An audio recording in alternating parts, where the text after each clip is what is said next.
ರಾಮ ರಾಮ ಗುಣ ಸೇಮ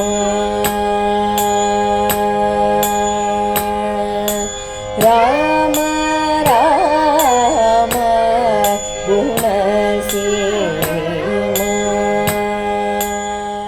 ಶ್ರೀಮತೆ ರಾಮಾನುಜಾಯ ನಮಃ. ಕೂಜಂತಂ ರಾಮರಾಮೇತಿ ಮಧುರಂ ಮಧುರಾಕ್ಷರಂ ಆರುಹ್ಯ ಕವಿತಾಶಾಖಾಂ ವಂದೇ ವಾಲ್ಮೀಕಿಕೋಕಿಲಂ. ಜಿಯಾತ್ ದಾಶರಥಿ ರಾಮೋ ಘನಶ್ಯಾಮೋ ಧನುರ್ಧರಃ ಹನುಮತ್ ಸೇವಿತಾಂಘ್ರಿಶ್ರೀ ಸೀತೆಯ ಲಕ್ಷ್ಮಣೇನ ಚ ತಸ್ಮೈ ರಾಮಾನುಜಾರ್ಯಾಯ ನಮಃ ಪರಮಯೋಗಿನೇ ಯಶ್ರುತಿ ಸ್ಮೃತಿಸೂತ್ರಾಣಾಂ ಅಂತರ್ಜರಮಶೀಷಮತ್. ವಿಶ್ವಾಮಿತ್ರರು ಅತ್ಯಂತ ಸಂತೋಷದಿಂದ ರಾಮ ಲಕ್ಷ್ಮಣರೊಡಗೂಡಿ ಗಂಗಾ ಸರಿಯು ಸಂಗಮಕ್ಕೆ ಬರ್ತಾರೆ. ಅಲ್ಲಿ ಒಂದು ಮಹಾವನ ಇದೆ.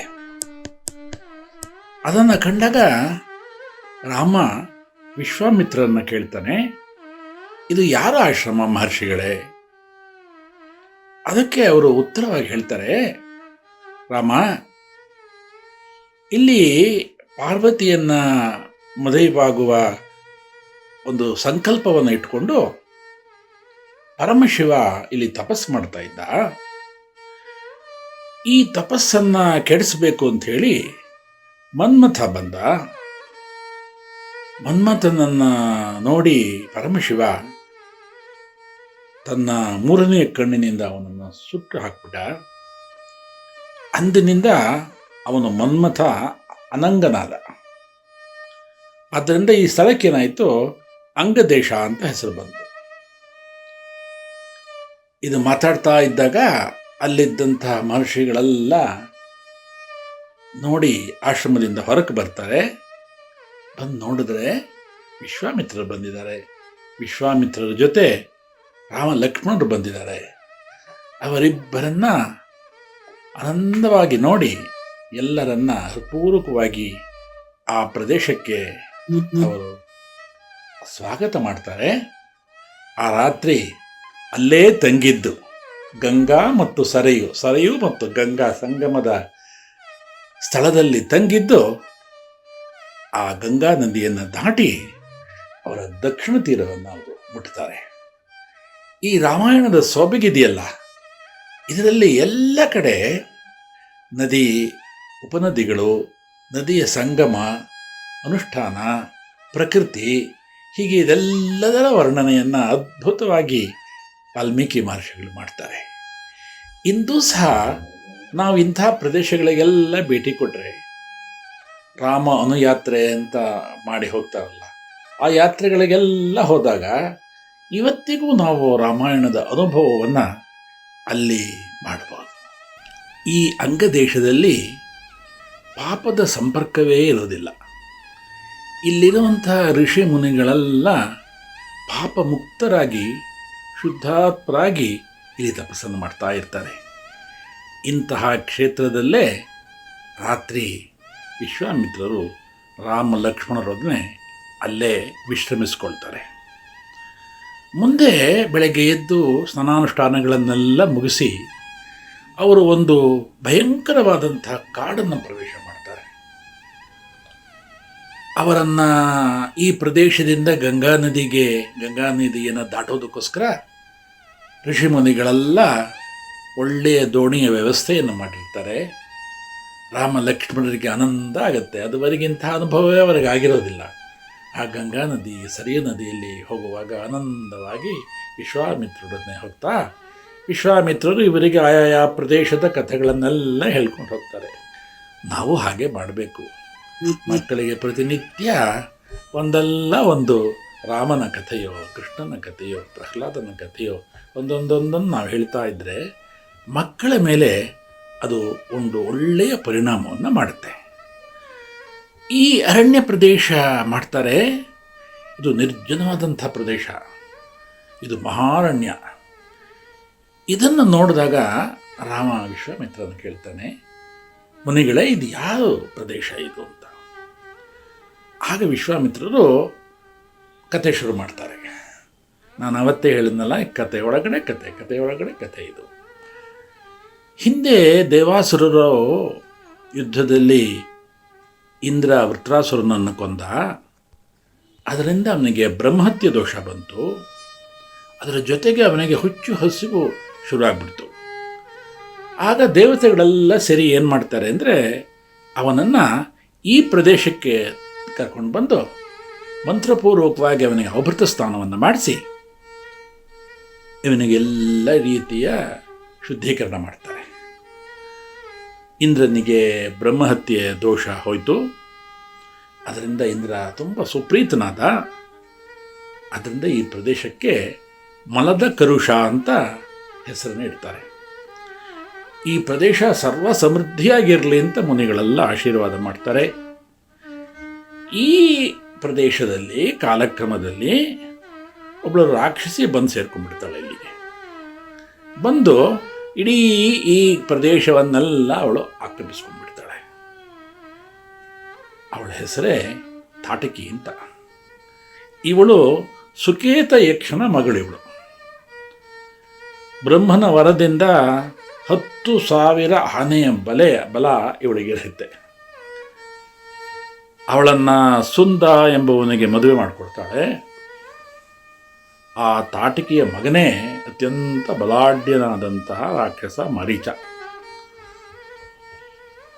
ಸುಂದ ಅಗಸ್ತ್ಯ ಮಹರ್ಷಿಗಳ ಶಾಪದಿಂದ ನಾಶವಾದ ಅವನು. ಅದರ ಸೇಡನ್ನು ತೀರಿಸ್ಕೊಳ್ಳೋದಕ್ಕೋಸ್ಕರ ತಾಟಕಿ ಅಗಸ್ತ್ಯರ ಮೇಲೆ ಆಕ್ರಮಣ ಮಾಡ್ತಾಳೆ. ಆಗ ಅಗಸ್ತ್ಯರು ಅವಳಿಗೆ ಶಾಪ ಕೊಡ್ತಾಳೆ, ನೀನು ಭಯಂಕರವಾದಂಥ ರಾಕ್ಷಸಿ ಆಗು ಅಂತ. ಅಂದಿನಿಂದ ಈ ತಾಟಕಿ ಈ ವನ ಪ್ರದೇಶವನ್ನು, ಈ ಕಾಡನ್ನು ಆಕ್ರಮಿಸ್ಕೊಂಡ್ಬಿಟ್ಟು ಗೋವುಗಳನ್ನು, ಬ್ರಾಹ್ಮಣರನ್ನು, ಋಷಿಮುನಿಗಳನ್ನು ಹಿಂಸೆ ಮಾಡ್ತಾನೇ ಇರ್ತಾಳೆ. ಇವಳ ಕಾಟ ತಡೆಯೋದಕ್ಕೇ ಆಗೋದಿಲ್ಲ. ರಾಜನಾದವನು ಪ್ರಜೆಗಳ ಹಿತಕ್ಕಾಗಿ ಮಾಡಲೇಬೇಕಾದಂಥ ಕಾರ್ಯ ಒಂದಿದೆಪ್ಪ, ಇದನ್ನು ನೀನೀಗ ಮಾಡಬೇಕು ಅಂತ ವಿಶ್ವಾಮಿತ್ರರು ರಾಮನಿಗೆ ಹೇಳ್ತಾರೆ. ಏನೊಂದು ವಿಶೇಷ ಅಂದರೆ, ಕೃಷ್ಣಾವತಾರದಲ್ಲಿ ಕೃಷ್ಣ ಹುಟ್ಟಿದ ಕೆಲವು ದಿವಸಗಳಿಂದ ಅವನು ರಾಕ್ಷಸರನ್ನೆಲ್ಲ ಸಂಹಾರ ಮಾಡೋಕ್ಕೆ ಶುರು ಮಾಡ್ತಾನೆ. ಅವನಿಗೆ ಚಿಕ್ಕ ವಯಸ್ಸಿನ ಅದು ಅಭ್ಯಾಸ ಆಗಿಬಿಟ್ಟಿರುತ್ತೆ. ಮೊಟ್ಟ ಮೊದಲು ಪುತನಿಯನ್ನು ಸಂಹಾರ ಮಾಡ್ತಾನೆ. ಹಾಗೆ ಲೈನಾಗಿ ಎಲ್ಲ ರಾಕ್ಷಸರನ್ನೆಲ್ಲ ಸಂಹಾರ ಮಾಡ್ಕೊಂಡು ಬರ್ತಾನೆ. ಆದರೆ 16 ವಯಸ್ಸಿನ ತನಕ ರಾಮಚಂದ್ರ ಅಯೋಧ್ಯೆಯಲ್ಲಿ ಸುಕುಮಾರನಾಗಿ ಬೆಳೆದಂಥವನು. ಅವನು ಈಗಷ್ಟೇ ಅವನು ಅರಣ್ಯವನ್ನು ಪ್ರವೇಶ ಮಾಡಿದ್ದಾನೆ. ರಾಕ್ಷಸಿಯರನ್ನೆಲ್ಲ ಕೊಲ್ಲೋದಕ್ಕೆ ಇವಾಗ ಶುರು ಮಾಡ್ತಾನೆ 16ನೇ ವಯಸ್ಸಿನಲ್ಲಿ. ವಿಶ್ವಾಮಿತ್ರರು ಅವಳ ಕಥೆಯನ್ನೆಲ್ಲ ಹೇಳಿ, ನೋಡು ಇವಳನ್ನು ನಾವು ಇವಾಗ ಸಂಹಾರ ಮಾಡಬೇಕು ನೀನು ಅಂತ. ಆಗ ರಾಮ ಇದೆಲ್ಲ ಕೇಳಿಸ್ಕೊಂಡ. ತಂದೆ ದಶರಥ ವಿಶ್ವಾಮಿತ್ರರಿಗೆ ರಾಮನನ್ನು ವಹಿಸುವಾಗ ಒಂದು ಮಾತು ಹೇಳಿದರು. ವಿಶ್ವಾಮಿತ್ರರು ಪರಮಜ್ಞಾನಿಗಳು, ಸತ್ಯಸಂಧರು.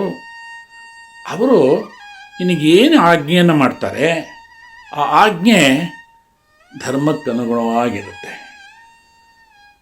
ನೀನು ಗೋಬ್ರಾಹ್ಮಣರ ಹಿತಕ್ಕಾಗಿ, ಪ್ರಜೆಗಳ ಹಿತಕ್ಕಾಗಿ ನೀನು ಏನು ಬೇಕೋ ಮಾಡು ಅಂತ ಹೇಳ್ತಾರೆ. ಆಗ ರಾಮ ವಿಶ್ವಾಮಿತ್ರ ಕೇಳ್ತಾನೆ, ನಾನು ಈ ತಾಟಿಕೆಯನ್ನು ವಧೆ ಮಾಡೋದ್ರಿಂದ ಸ್ತ್ರೀ ಹತ್ಯಾ ದೋಷ ಬರುತ್ತಲ್ಲ ಮುನಿಗಳೇ ಅಂತ ಕೇಳ್ತಾನೆ. ಅದಕ್ಕೆ ವಿಶ್ವಾಮಿತ್ರ ಹೇಳ್ತಾರೆ, ನೋಡು, ರಾಜನಾದವನು ದುಷ್ಟ ಪ್ರಜೆಗಳನ್ನು, ದುಷ್ಟ ಮೃಗಗಳನ್ನು ಕೊಲ್ಲೋದ್ರಿಂದ ಏನು ದೋಷವೂ ಆಗೋದಿಲ್ಲ. ನಾನು ನಿನಗೆ ಹೇಳ್ತಾ ಇದ್ದೀನಿ, ನೀನು ಇವಾಗ ಧನಸ್ಸಿಗೆ ಎದೆ ಏರಿಸು, ಠೇಂಕಾರ ಮಾಡು, ನೋಡ್ತಾ ಇರು ಏನಾಗುತ್ತೆ ಅಂತ. ಪ್ರಭು ರಾಮಚಂದ್ರ ಆವಾಗ ಕೋದಂಡ ರಾಮನಾಗುತ್ತಾನೆ. ಅಲ್ಲಿವರೆಗೆ ಸುಕುಮಾರನಾದಂತಹ ರಾಮ ಪ್ರಕೃತಿಯನ್ನೆಲ್ಲ ಅನುಭವಿಸಿ ಆನಂದವಾಗಿರುವಾಗ ವಿಶ್ವಾಮಿತ್ರದ ಆಜ್ಞೆಯಂತೆ ಧನಸ್ಸನ್ನು ಹಿಡಿತಾನೆ. ಆ ಧನಸ್ಸನ್ನು ಠೇಂಕಾರ ಮಾಡ್ತಾನೆ. ರಾಮನ ಧನಸ್ಸಿನ ಠೇಂಕಾರದ ಶಬ್ದ ನಿರ್ಜನ ಪ್ರದೇಶವ ವನಗಳನ್ನೆಲ್ಲ ವ್ಯಾಪಿಸ್ಬಿಡುತ್ತೆ. ಅದು ಪ್ರತಿಧ್ವನಿಸುತ್ತೆ. ಇದನ್ನು ಕೇಳಿದ ತಕ್ಷಣ ರಾಕ್ಷಸಿ ತಾಟಕಿ ಅತ್ಯಂತ ಕೋಪದಿಂದ, ರೋಷದಿಂದ ರಾಮನ ಕಡೆಗೆ ನುಗ್ಗಿ ಬರ್ತಾಳೆ. ರಾಮ ಮುಂದೆ ಬರ್ತಾ ಇರುವಂತಹ ರಾಕ್ಷಸಿಯನ್ನು ನೋಡ್ತಾನೆ. ಒಂದೇ ಒಂದು ಬಾಣದಿಂದ ತಾಟಕಿಯನ್ನು ಸಂಹಾರ ಮಾಡಿಬಿಡ್ತಾನೆ. ತಾಟಕಿ ಸತ್ತು ಹೋಗ್ತಾಳೆ. ಅದುವರೆಗೆ ಭಯಂಕರವಾದಂತಹ ನಿರ್ಜನವಾದಂತಹ ಕತ್ತಲೆಯಿಂದ ಆವರಿಸಿದ್ದಂತಹ ಆ ಪ್ರದೇಶ ಪ್ರಶಾಂತವಾಗಿಬಿಡ್ತು. ಆನಂದ ಆಗೋಯಿತು. ಋಷಿಗಳು, ದೇವತೆಗಳು, ಮನುಷ್ಯರು, ಮೃಗಪಕ್ಷಿಗಳು ಎಲ್ಲರೂ ಆನಂದದಿಂದ ಹೊರಕ್ಕೆ ಬಂದರು. ವಿಶ್ವಾಮಿತ್ರ ರಾಮನನ್ನು ಆಲಂಗಿಸಿಕೊಂಡ, ಅವನ ಶಿರವನ್ನು ಅಘ್ರಾಣಿಸಿದ. ಅವನಿಗೆ ಆನಂದ ಆಗಿಬಿಡ್ತು. ರಾಮ, ಇದು ನೀನು ಮಾಡುವಂಥ ಕೆಲಸಪ್ಪ ಇದು. ರಾಮ ಅವತ್ತು ವಿಶ್ವಾಮಿತ್ರರಿಗೆ ಕೋದಂಡಪಾಣಿಯಾಗಿ, ಕೋದಂಡ ರಾಮನಾಗಿ ದರ್ಶನವನ್ನು ಕೊಟ್ಟ. ಅಲ್ಲೇ ಆ ರಾತ್ರಿ ತಂಗುತ್ತಾರೆ. ಆ ಪ್ರದೇಶದಲ್ಲಿ ರಾಮನ ಪಾದಸ್ಪರ್ಶವಾದ ಕಡೆಗಳಲ್ಲೆಲ್ಲ ಸುಖ, ಸಮೃದ್ಧಿ, ಶಾಂತಿ ಆವರಿಸ್ಬಿಟ್ಟಿರುತ್ತೆ. ಪ್ರಶಾಂತವಾದಂತಹ ವಾತಾವರಣ ಉಂಟಾಗ್ಬಿಡುತ್ತೆ. ರಾಮನ ಅವತಾರವೇ ಧರ್ಮ ಸಂಗ್ರಹಕ್ಕಾಗಿ, ಧರ್ಮ ಸಂರಕ್ಷಣೆಗಾಗಿ, ಋಷಿ ಮುನಿಗಳ ಸಂರಕ್ಷಣೆಗಾಗಿ, ಅವರ ಕ್ಷೇಮಕ್ಕಾಗಿ, ಧರ್ಮ ಈ ನೆಲದಲ್ಲಿ ಭದ್ರವಾಗಿ ನೆಲೆಬೇಕು, ಇರಬೇಕು ಅನ್ನೋದೇ ಶ್ರೀರಾಮಚಂದ್ರನ ಪ್ರಭುವ ಆಶೆಯಾಗಿತ್ತು. ಆದ್ದರಿಂದ ಮೊದಲು ಈ ತಾಟಕಿಯ ಸಂಹಾರ ಮಾಡಿ ಆ ತಾಟಕ ವಧದಲ್ಲಿ ಋಷಿಮುನಿಗಳಿಗೆಲ್ಲ ಆನಂದವನ್ನು ಕೊಡ್ತಾನೆ. ಇಲ್ಲಿಂದ ಮುಂದೆ ನಾವು ರಾಮಕಥೆಯನ್ನು ನೋಡೋಣ. ಲೋಕ ಸಮಸ್ತ ಸುಖಿನೋ ಭವಂತು. ಶ್ರೀಮತೆ ರಾಮಾನುಜಾಯ ನಮಃ.